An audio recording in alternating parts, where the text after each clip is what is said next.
Good morning, afternoon, wherever you are. Welcome, everyone. I am Heather Cole with Lodestar Solutions, and I'm super excited to come to you today from beautiful Breckenridge, Colorado, and share with you the power of expectation setting so you can be successful with your analytics projects. Now, today we're going to share with you some great tips and things I've learned the hard way. So let's go ahead and get started. If you have questions, go ahead. Feel free to put those in the chat. I will do my best to monitor as we go. If not, I'll circle back and catch them at the end. So feel free to use that chat to communicate. So let's go ahead and get started. So what is the number one reason why analytics projects fail? Well, a lot of people think, oh, we don't have the right data, or we don't have enough time, or we don't have, the right software. We hear this a lot. And actually, the real reason is something so simple that I'm going to share with you today, how you can solve it at no additional cost. That's right. It costs you nothing to fix this number one problem that we see time and time again. And you know what? Not only does it not cost you anything to fix it, it actually is going to save you and your organization a lot of time and money. So let's talk about what this is.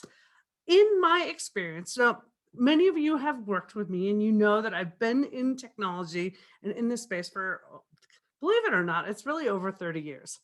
I grew up literally in a software company. My parents owned it, tracking data, futures data for like trading in the trading pits. So literally I've been in this world for most of my life. And I kept seeing a recurring theme. So clients would come to me and they'd be like, Heather, we need a new, let's say, analytics software, like a BI software. And I said, okay, let's talk about what you have now. And they'd say, oh, we have this software. And 2 years ago, we had this other software. And 2 years before that, we had this other software. And I just kind of laugh and I go, guys, when you start to see that every couple of years you go through trying new software, maybe, just maybe, the problem's not the software, right? Maybe the problem is something else. And what I've discovered is that expectation setting is not done. Like, people have these visions of grandeur, right? Let's be honest. Some software companies, maybe IBM included, comes in, they show you all this cool, hot, amazing stuff.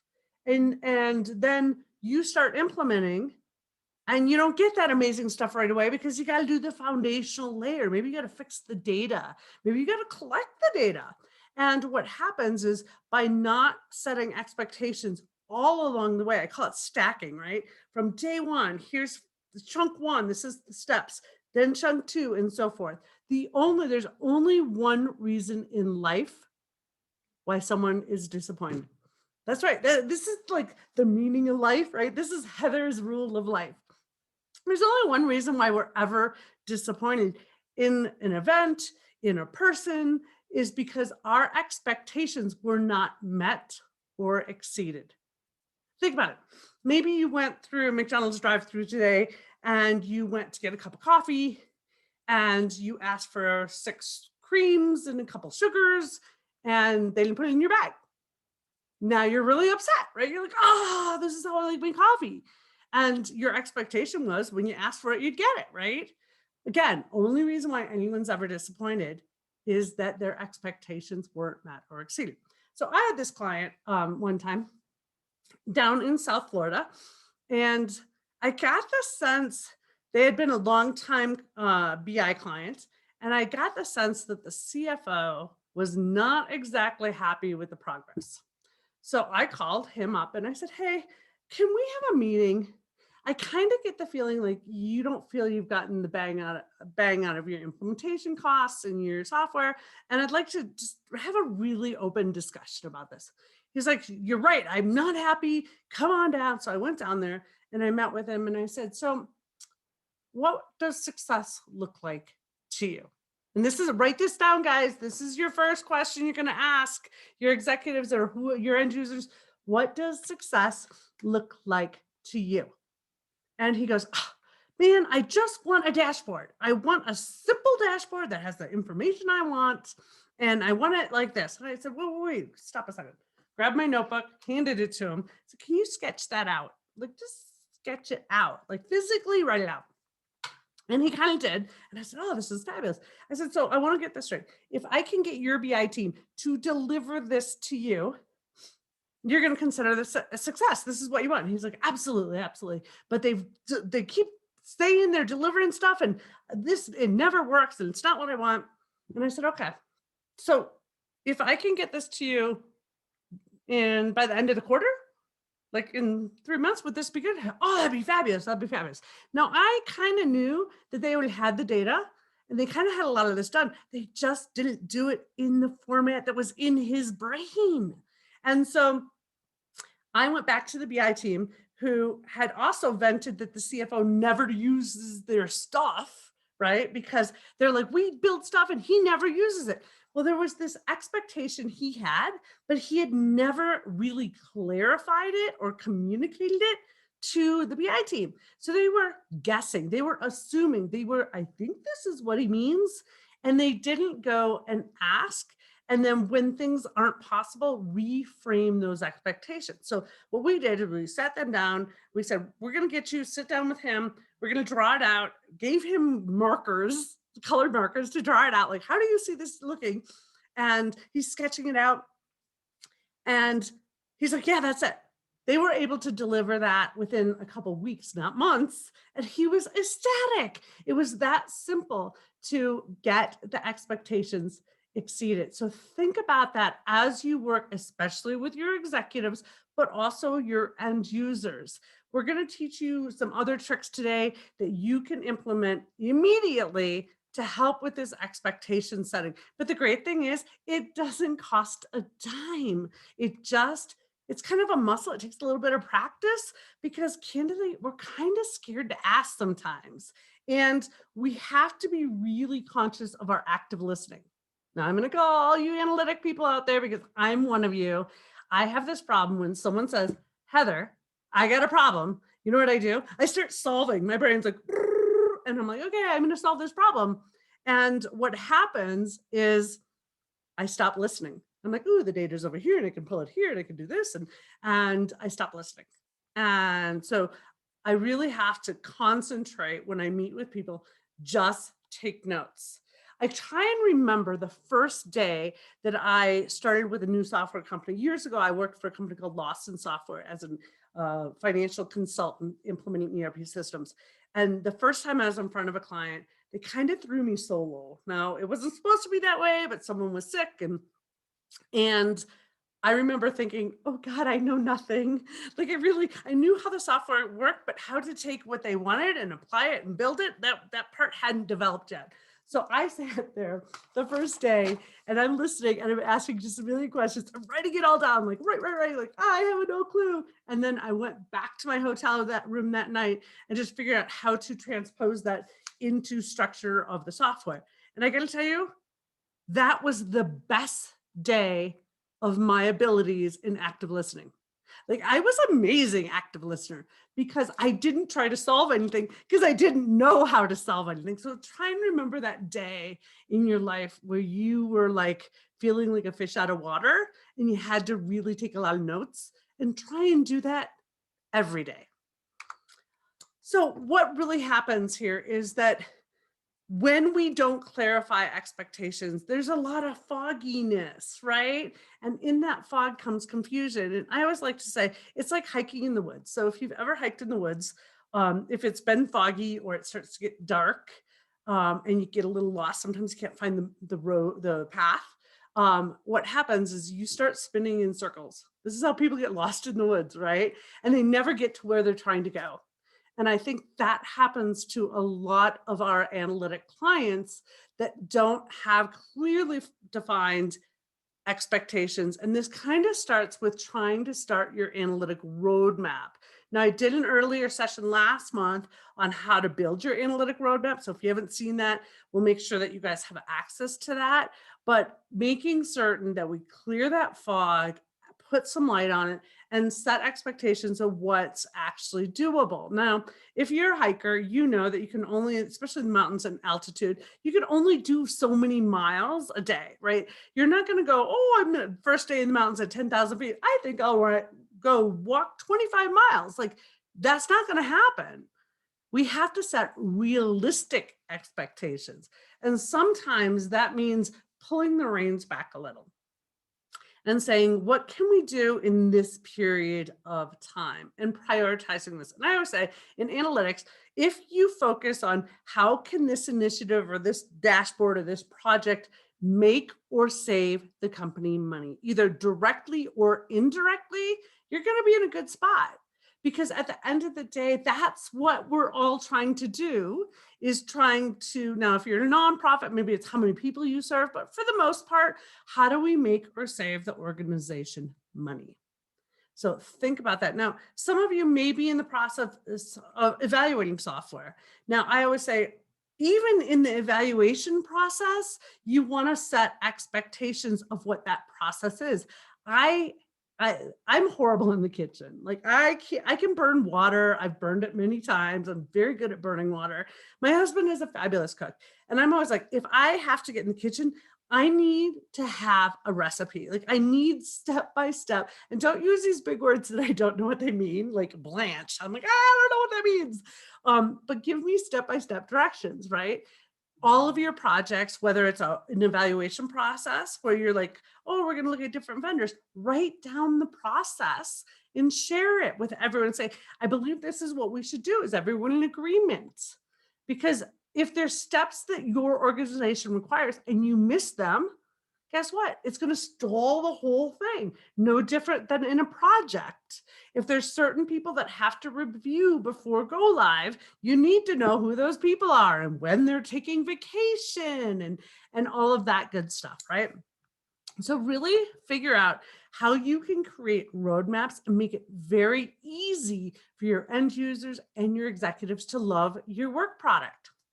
Now, I like to tell this story about the Red Book because this was ingenious. I had a client a number of years ago, and she was doing a planning analytics project, and she was really struggling with this one top executive who the top executive would say, hey, can you change it to do this, this, and this? And they'd kind of tell her this different thing. And she'd go away and she'd work on it and she'd design it that way. And then she'd show it to this top executive. And the executive would be like, that's not what I asked for. And she's like, yeah, you did. There was this huge communication gap. Now, there's one or two problems here, right? Either she's not listening, or maybe the executive is changing her mind. Have you guys ever had that where you have this executive and they tell you to do something and then you go do it, and by the time you deliver it, they have completely changed their mind, but they forgot they told you to do it that way? Like, raise your hand if that's you. Yeah, absolutely. We've all had that. So what she did is she got this little red book, and it looked very much like this picture. And she said, anytime the person said it had changes, she took all the notes. She was like, writing all the notes. So this is what you wanted to. She said, okay, great. Sign it. Like, literally made the executive initial next to the notes. And the executive was like, what do you mean sign it? She's like, well, sign it. I want to make, it's almost like her own change order, right? I want to make sure we're in agreement of what you wanted. This is what I'm hearing you're asking me. This is what I'm going to build. If this is incorrect, I need to change it now. But if these notes are correct, can you just put initial there? And she's like, oh, okay. She signs it. The first time she does all the changes, she comes back and the executive was like, I didn't tell you to do that. She's like, well, actually, according to my little red book, this is exactly what you said. Guess what happened? The executive stopped changing her mind all that often. She was more conscious of her change requests. She was very deliberate about them instead of just do this, do this, do that. Instead of like making her jump around, like, as if she's on a yo-yo or something.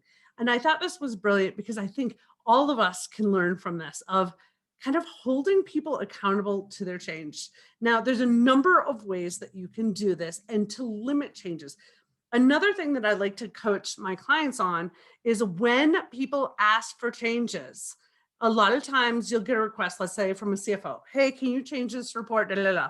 Now, in our minds, our desire to serve, our desire to help, we think, oh my gosh, it's the CFO. He must need it right away. And we like sometimes do this drop everything thing.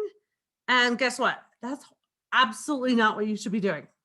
What you should be saying is, okay, I think let me make sure I understand what you want. Can you give me some understanding of why you need this? So you start to anticipate their next question after you do that. And then you say, great, when do you need this by? Is this for a board meeting? Is this like, can you give me some timeline? We have a number of projects on our platter. And we want to make sure we serve you, but we also want to make sure that we're, not causing some backlog. Now, oftentimes we forget to set the expectation of when, and executives will just ask for it. They don't even think to tell you, hey, I don't need that till like 2 months from now. They just ask. So it's your duty to yourself and to your team to kind of get some time reference on that, because studies have shown if you keep switching projects, your productivity goes just down completely. So you want to make sure that you're conscious, and that also gives them pause to say, gosh, I do realize you have a lot going. And sometimes they're asking for stuff they might not even use, right? So kind of inquiring but not being rude about it really is beneficial to you and your team. Now at Lodestar, we're big believers in using some Scrum or Agile methodologies. We have boards online. We now switched to a service called Monday. We used to use Smartsheet and love this tool, but it allows us to create kind of a board of, hey, this is our sprint. This is what we're going to do in this sprint. Here's our backlog. And we really hold people accountable that if you want to add something to my list here, something gets removed. Something, you guys, how many of you have way too much time on your hands? Anybody?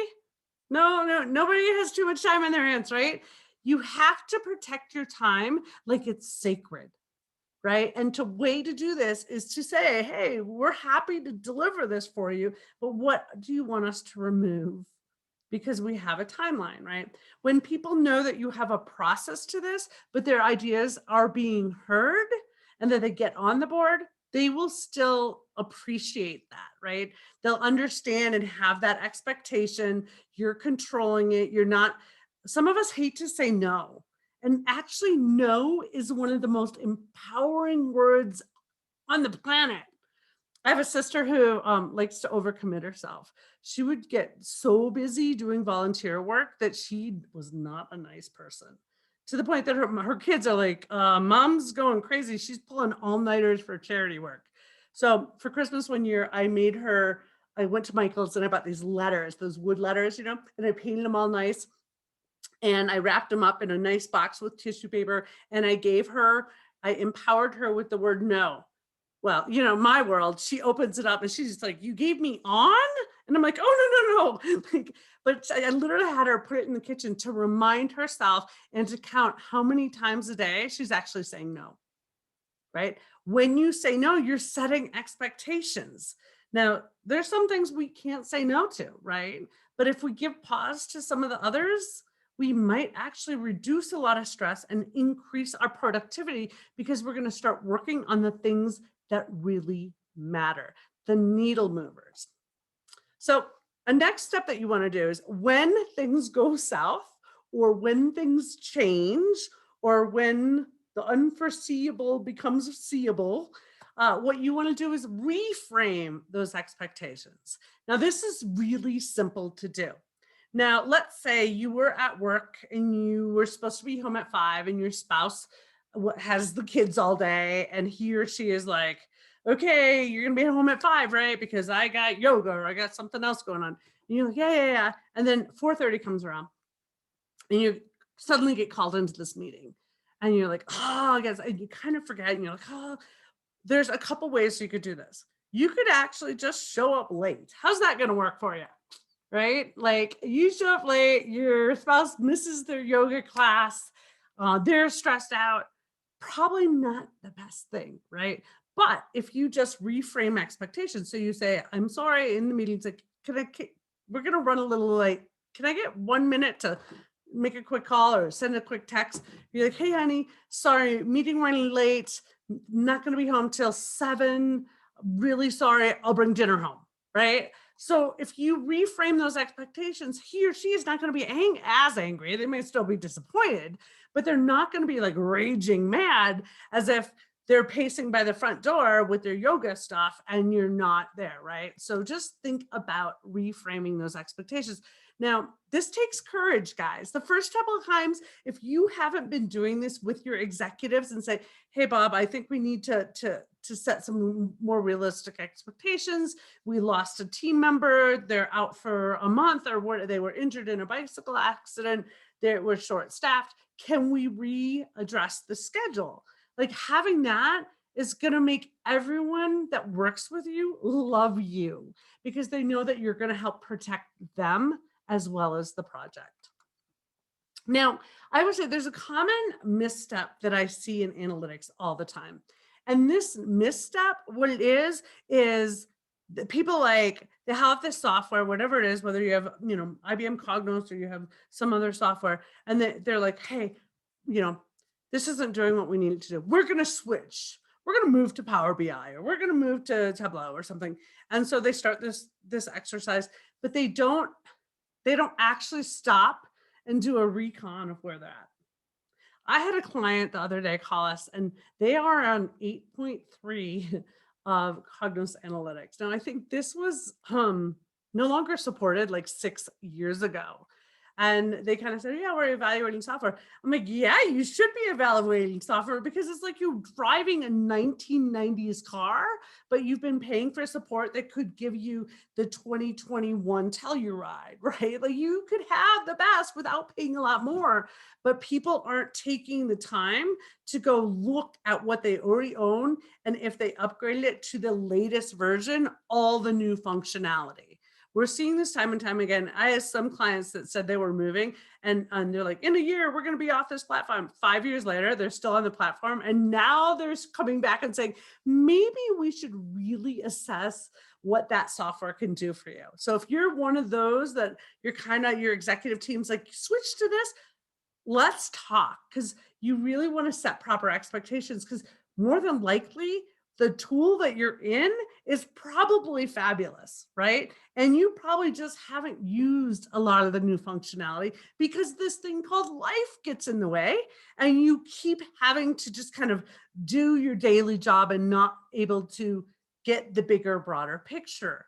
Everybody has upgrades.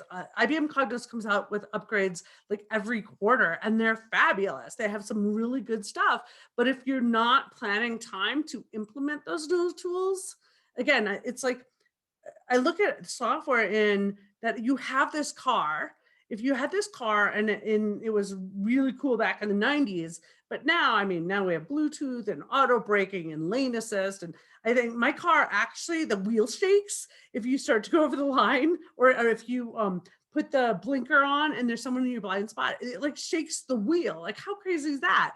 But why I use the car analogy is anyone that's paying current support on their software typically can get to that new car with all the bells and whistles that will save you a lot on insurance, right? Without a lot of additional cost because you already own the software. So just think about your clients, your end users, and what new features they might like. Now, I want to challenge all of you to take one step forward towards your analytic roadmap. Now, if you don't have an analytic roadmap today, don't worry about it. It's easy to take a basic step. What happens for a lot of us is we look at, oh my gosh, creating an analytic roadmap. That's daunting. I mean, I got to get all these people involved. I got to look at all the data. And then what happens? We do nothing. And a year later, we're still like, I really need to start this. And we just kind of exist. So I want to challenge all of you today to take one step towards your analytic roadmap if you don't already have it. If you have it, take one step to get closer to delivering that. This could be as simple as watching some videos on the new functionality. This could be as easy as creating a meeting to have a mini workshop where everyone shares their ideas on what could be put on a dashboard that can make or save the company money. It doesn't have to be huge, but if we take daily deliberate practice, and I say that very purposefully, top performers, peak performance. If you've ever read about the science of peak performance, like people like Michael Jordan that are just at the top of their game, they have a daily deliberate practice or action. So I want you guys to think about it every day. What's one step, one little step you can do? Now, I'm a big believer in workshops. I love workshops. We have workshops that we do for our clients here at Lodestar Solutions. Like we have one that's called Destination Dashboard. And this is a great workshop. We've been doing it for years. Pre-pandemic, we used to have public classes where people would come together, all different companies, and we do this. And what we would do is we'd walk them through our framework, our process on how to define what they could put on a dashboard that would help the company make or save more money. And when we did this, we gave them some pre-work, some, work to do to get some information about their business. And we had one company out of Denver, Colorado, fly to Tampa for our workshop. And they did their homework in advance. And then they started to realize that there was this information their salespeople were craving, but they couldn't get it to them timely enough. They would get it to them like at the end of the quarter, but they needed it at the beginning of the quarter. And so they figured out, okay, if they could create a dashboard to bring this data all together, that could be game changing.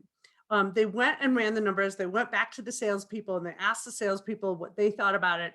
And what happened is they mapped out a dashboard that they forecasted to create $1.2 million in additional recurring, meaning every year, 1.2 more dollars, not just a one-time hit, not a one-time wonder. This was like, they were absolutely going to impact sales. They then we have them draw pictures and put together what this dashboard would look like. And then we have them practice presenting this. Now, guys, I know a lot of you're like, I'm not sales, but your presentations to executive management to get funding and get projects approved is very important. And most of us were never trained. I studied finance and IT in undergrad. They never gave me a class in pre-sales or demoing software or even presenting my ideas. I remember giving an impromptu speech about rowing a boat. That had nothing to do with selling my ideas. But you guys can put these together, practice. I have other videos on how to do a software demonstration to show what you've built. You should have access to all those on our YouTube channel. So think about running a little workshop, maybe internally, get a couple people together and say, hey, what do you think we can do to have a bigger impact, to provide data that is game changing, not just the data people are asking for, because a lot of times they have ways to do that and they just want it simplified. But we want to focus on the needle moving data, the ones that is like, wow. No, here's the next thing. Over years, I have surveyed classes that I teach. And what I have found is less than 4% of BI professionals can clearly articulate the strategic goals of their organization.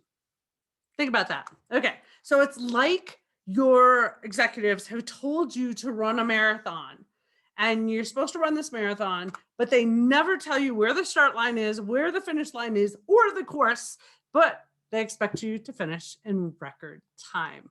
If you do not have the strategic goals of the company or the organization, and you are responsible for delivering information in a consumable, easy to use format, you probably are not going to be as successful as you could be. You need to know this crucial piece of information, because a secret to getting funding is tying that first phase or that first project to provide data that helps one of those strategic goals, at least one. Now, where do you find this? Some of you may have, maybe publicly traded, there might be a 10K that can have this. Your website may have this, but sometimes it's just not clearly communicated. So I'm going to give you a little secret. Go to an executive, maybe email the CFO and say, hi, My name is so and so, and my job is to deliver better information in the form of readily to easy to use dashboards and consumable reports to you and the team to help you accomplish the strategic goals. My challenge is, candidly, I really don't know what the strategic goals are. Can you help clarify? Now, the CFO initially is going to go, what's this person, right? And then they're going to be like, oh my gosh, I want this person on my team. This is going to be my rock star. This is not just a I'll do what I'm told person. This is a person that makes a big difference. And isn't that what you guys want, to be that person? Those are the people that get raises. Those are the people that get respected. And those are the people that get the fun projects. Okay, so are you guys ready to take action? I want to challenge you one more way. I want you to start to take action on how do you better identify what piece of information would be gold to your organization. Maybe you're in education, maybe it's student enrollment, maybe we had a client that made chassis, for like FedEx trucks and stuff like that. And their CFO would tell me, Heather, there's like one part that if I get those numbers every day, timely in the morning of the sales of that one part, I know where our business is because everything else kind of rippled off that. What is that piece or that data point that your executives maybe aren't getting as often or as easily as they want to? Okay. So figure out how you do that. How can you take action to get that? And then I want you guys to start measuring yourself. How many of you do this? Does anyone else do a daily measure? So here's how mine goes. I'm a big 0 to 10 girl. And what I mean by that is everything in my life, I'm like, how's this going? 0 to 10, 10 being extraordinary, 0 being like 0 is like someone ran over my dog. Like it's a bad, bad thing. And so what I'll do is I even ask, like, how did I show up today? Did I bring the energy? Did I help clients? Did I reach out and proactively make an impact on the world? 0 to 10. Right now, I'm kind of a 7 person, meaning my average usually is right around 7. Different people have, different. My husband's average is almost always an 8. When he's not an 8, I'm like, hey, what's going on? But you can even use this with your teams and meetings. I love to do the 0 to 10 before a meeting. I'll have all the room full of like executives and I go around and I'm like, what's your number? And the reason is if I'm in a meeting, and let's say the CIO is there and the CIO goes, I'm a 2. I'm like, is there something really important that you need to do right now that is way more important than this meeting? And usually he or she will be like, yes, there actually is. And if that's a key decision maker, I will say, do you want us to reschedule? If that's not a key decision maker, I will say, do you want to take leave? We could record this meeting and you could watch it later. Do you see what I just did? That alone can be game changing because they suddenly really, really like you. They know they need to be in that meeting. They committed to the meeting, but maybe the mail is down, right? Like maybe something massive is happening. And so ask 0 to 10. Now, I actually do the 0 to 10 at the end of a meeting too, to see if I was able to level people up. And usually people are like, gosh, I'm feeling really good about this. And so try that on yourself. How are you showing up in your analytics space and what your goals are? And measure those every day. And then think at the end of the day, I go like, I showed up a 7 today. And then I write down one thing I can do to try and get that a little bit higher. Maybe I'm not going for an 8, maybe I'm going for a 7.5. But tomorrow, what's one thing I can do differently to level that number up? And by the way, guys, when I give you these ideas, these are my little gifts to you. I'm sharing it. You can go take this back to your organizations, start implementing it. You can take all the credit because if you didn't attend these webinars and you didn't learn this stuff, then you wouldn't be able to share it. So these are your gifts. I want you to implement them immediately. And this is, by the way, this is how all peak performers, all top athletes, they take action, they measure how they did, and then they look at ways they can improve it, whether a coach tells them how to improve it or whether they kind of do it themselves. They are constantly repeating this over and over. And I look forward to a day when in analytics, we are all doing this because we can change the world with data and analytics. And we can do it a lot faster if we get better at setting expectations, reframing expectations, and being better communicators. So I love this quote. I do not take credit for this. Actually, my husband and I coach youth that age out of foster care. And so he used this in one of our sessions, and I thought it was gold. He probably got it from somewhere else and didn't tell me, but it's, you do not have to be great to start, but you have to start to be great.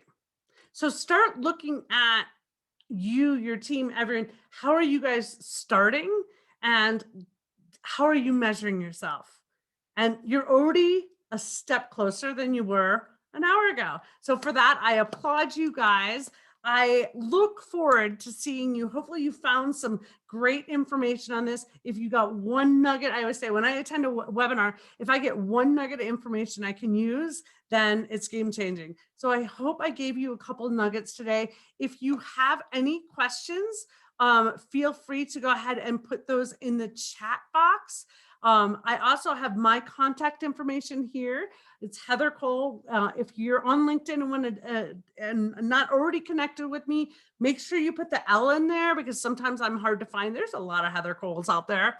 And if you have any needs in IBM licensing, renewals, consulting projects, let us know. We'd love to work with you. Now, remember, we come at you guys every month with a webinar like this, short little webinar. They will also be recorded and put on our YouTube channel so you can share them with friends.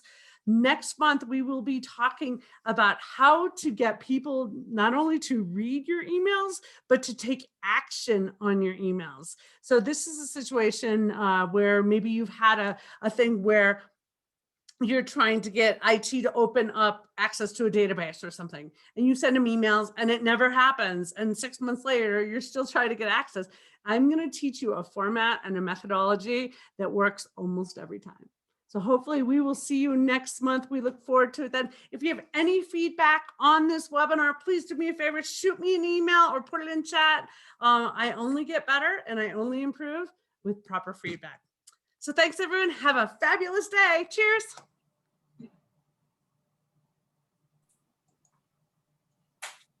Bye now.